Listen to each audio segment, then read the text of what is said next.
നമസ്കാരം, M S മനുഷ്യങ്കറാണ്. ഈ കുത്തിത്തിരിപ്പ് എന്ന് പറഞ്ഞ കേട്ടിട്ടുണ്ടോ?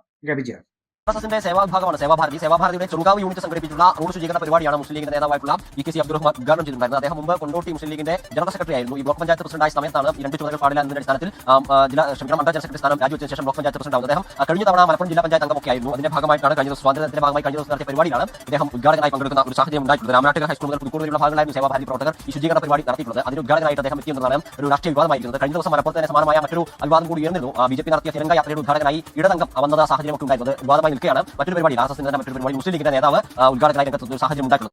ഈ വാർത്ത കൊണ്ട് ഈ ചാനലുകാർ എന്താണ് ഉദ്ദേശിക്കുന്നത്? സമൂഹത്തിന് ആർക്കും ഒരു ദോഷം ഉണ്ടാക്കാതെ ഒരു സ്ഥലം വൃത്തിയാക്കുന്നു ഒരു സംഘടന, ആ സംഘടന മറ്റൊരു സംഘടനയുടെ നേതാവ് വന്ന് അത് ഉദ്ഘാടനം ചെയ്യുന്നു.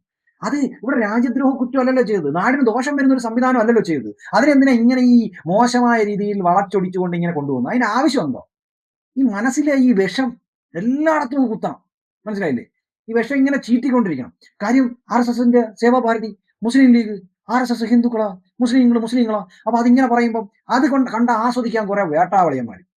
എടാ, ഈ 21-ാം നൂറ്റാണ്ട് 2026 ഇവിടെ ജാതിയും മതവും വർഗവും വർണ്ണമൊന്നുമില്ല. രാഷ്ട്രീയമുണ്ട് എല്ലാവർക്കും. ലീഗിന്റെ രാഷ്ട്രീയത്തെയോ ഞാൻ ഒരിക്കലും അംഗീകരിക്കുന്ന ഒരാളല്ല. RSSന്റെ രാഷ്ട്രീയത്തെയോ അല്ലെങ്കിൽ സേവാഭാരതിയുടെ രാഷ്ട്രീയത്തെയോ അതിനെയും അംഗീകരിക്കാത്ത ഒരുപാട് പേരുണ്ടാവും.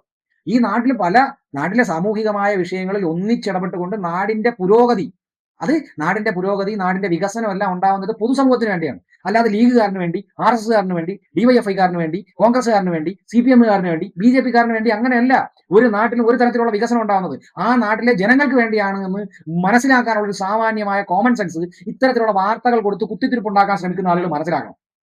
ഈ വാർത്ത കൊണ്ട് നിങ്ങൾ എന്താണ് ഉദ്ദേശിച്ചത്? ഈ വാർത്ത കാണുന്ന സാധാരണക്കാരുടെ ഇടയിലേക്ക് നിങ്ങൾ എന്ത് മെസ്സേജാണ് കൊടുക്കാൻ ശ്രമിക്കുന്നത്?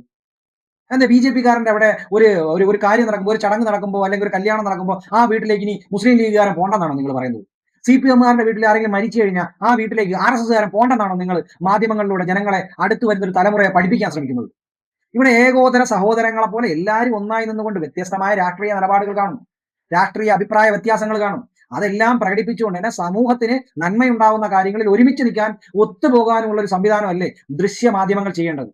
മറ്റേ കപ്പും പിടിച്ച് പിന്നെ മറ്റേ പന്തെടുത്ത് തറയെറിയുമ്പോഴത്തെ മാമയുണ്ടല്ലോ, ചർച്ചയ്ക്കൊക്കെ നിന്ന് പന്തെടുത്ത് തുറച്ചു വെച്ച് പോകണം. ആ മാമ ഇതൊക്കെ ഒന്ന് നിങ്ങളെ റിപ്പോർട്ടറൊക്കെ ഒന്ന് പറഞ്ഞു പഠിപ്പിക്കുന്നത് വളരെ നന്നായിരിക്കും. ഈ ആളുകൾക്കിടയിൽ കുത്തിത്തിരിപ്പുണ്ടാക്കാൻ ശ്രമിക്കരുത്. കിഴങ്ങ് സാധനം. സത്യം ഈ വാർത്ത കണ്ടപ്പോണ്ടല്ല, ഇതുപോലുള്ള വാർത്തകളാണ് ഈ പത്രദൃശ്യ മാധ്യമങ്ങൾ ഇപ്പൊ ഇട്ടുകൊണ്ട് റേറ്റിംഗിന് വേണ്ടി ആളുകളെ തമ്മിത്തല്ലിക്കുകയും അവരുടെ ഇടയിലേക്ക് വിദ്വേഷം കുത്തി നിറയ്ക്കുവാനുമാണ് ഇതുപോലുള്ള മാധ്യമങ്ങൾ ചെയ്തുകൊണ്ടിരിക്കുന്നത്. ഇത് മാധ്യമ പണിയല്ല, മാമാ പണിയാണ്.